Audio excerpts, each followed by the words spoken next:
शेतातील घरात भयंकर घटना, अख्खं गाव धावत आलं. डोक्यावरील केस, जागीच मृत्यू. असं कसं घडू शकतं?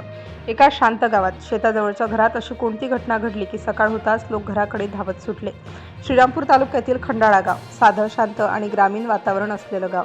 रोजप्रमाणे इथेही रोज लोक सकाळी कामासाठी बाहेर पडतात, दिवसभर शेतात आणि कामधंद्यात व्यस्त राहतात आणि संध्याकाळ होताच पुन्हा आपल्या घराकडे परततात. गावातील अनेक कुटुंबांप्रमाणे सचिन प्रभाकर ढोक चौळे यांचं कुटुंबही याच गावात राहत होतं. गावातील लोकांमध्ये त्यांची ओळख होती. सर्व काही नेहमीप्रमाणेच सुरू होतं. 55 वर्षीय सचिन प्रभाकर ढोक चौळे आपल्या कुटुंबासोबत राहत होते. गावातील इतर कुटुंबांप्रमाणेच त्यांचंही आयुष्य रोजच्या कामात जात होतं. शेताजवळचं घर, आसपासचं शांत वातावरण आणि साधं जीवन हेच त्यांच्या दैनंदिन आयुष्याचा भाग होता. कोणालाही कल्पना नव्हती की याच घराचं नाव काही तासानंतर संपूर्ण परिसरात चर्चेचा विषय बनेल. घरात त्यांचा 25 वर्षीय मुलगा प्रणय ढोक चौळे देखील राहत होता.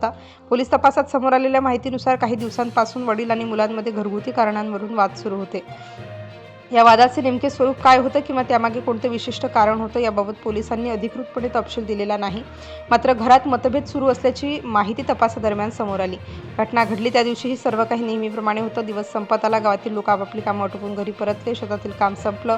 संध्याकाळ झाली. गावातील रस्त्यांवरची वर्दळ कमी होऊ लागली. रात्रीचं वातावरण तयार होत गेलं आणि हळूहळू गाव शांत होत गेलं. रात्र पुढे सरकत गेली. घरांमधील दिवे बंद होऊ लागले. शेताजवळील परिसरात नेहमीप्रमाणे शांतता होती. सचिन ढोक चौळे देखील आपल्या घरात झोपले होते. बाहेर पूर्ण शांतता होती. गाव झोपलं होतं, पण ही शांतता फार काळ टिकणारी नव्हती.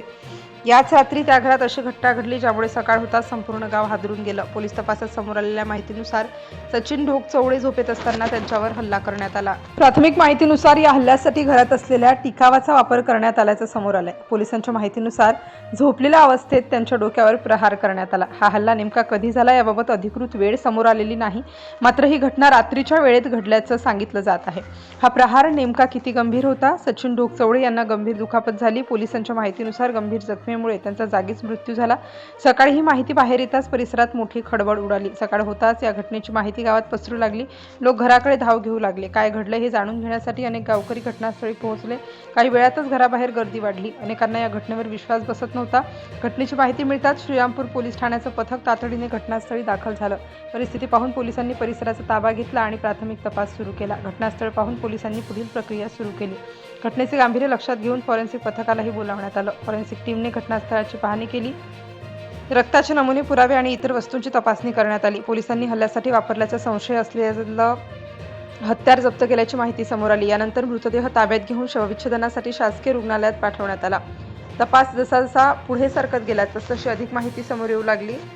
पोलिसांच्या माहितीनुसार या प्रकरणात संशयित म्हणून सचिन ढोक चौळे यांचा 25 वर्षीय मुलगा प्रणय ढोक चौळे यांचं नाव समोर आलं.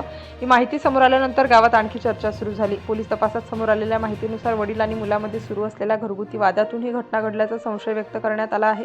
मात्र पोलीस तपास अद्याप सुरू असल्यामुळे अधिक तपशील तपासानंतरच स्पष्ट होणार आहेत. या घटनेनंतर पोलिसांनी आरोपी प्रणय ढोक चौळे याला ताब्यात घेतल्याची माहिती समोर आली आहे. त्याच्याविरुद्ध भारतीय न्याय संहितेच्या संबंधित कलमानुसार गुन्हा दाखल करण्यात आलाय. या घटनेमुळे खंडाळा गावात शोककळा पसरली, कारण एका घरातील वाद इतक्या टोकाला जाईल अशी अपेक्षा अनेकांनी केली नव्हती. गावातील लोकांमध्ये या घटनेची चर्चा सुरू झाली. सध्या या प्रकरणाचा पुढील तपास सुरू असून पोलीस या घटनेशी संबंधित सर्व बाबींची चौकशी करत आहेत आणि अशा प्रकारे श्रीरामपूर तालुक्यातील खंडाळा गावातील शेताजवळच्या एका घरातून समोर आलेल्या या घटनेने संपूर्ण परिसर हादरून गेला.